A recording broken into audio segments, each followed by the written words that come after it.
Tex-Mex gets a bad rap, but at its heart, Tex-Mex is true American vernacular dining and is in fact probably America's oldest regional cuisine.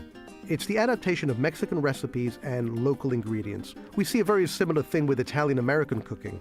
Italian-American immigrants came to the New World, they bought the recipes, but the ingredients they had at hand were not the same as they had back in Italy.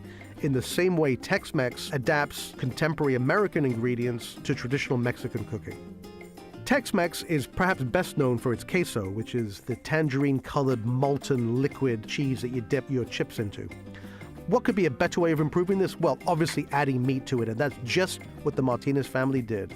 I'm here in Dallas, Texas, at Matt's Rancho Martinez, and I'm going to find out about Bob Armstrong dip. You've taken queso to a different level. And let's talk about the Bob Armstrong dip specifically, because that's something that you guys are really known for, correct? Correct. That was my late husband, Matt Martinez Jr.'s creation. Bob Armstrong, the old land commissioner from Austin back in the late 60s, early 70s, wanted Matt to give him something different. And he was up to his eyeballs in work.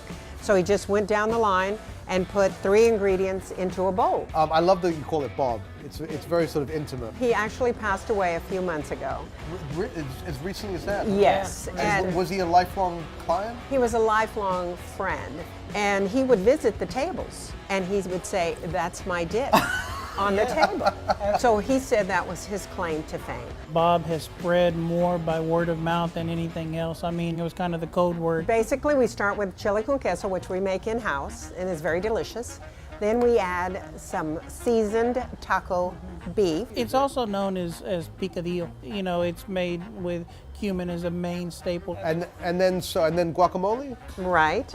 And then we top it off with sour cream. When we bring it to the table, the guests will take a spoon and fold it. Gently. Okay, Fold you see them. this, guy? This is very important. Fold the ingredients so that they don't become Bob's soup. I like to put mine on the chip. All right, well, cheers. Cheers. This is a real honor. That cumin really comes through.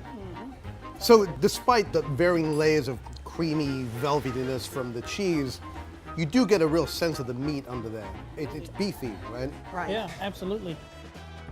Let's talk about your tacos. Have they evolved?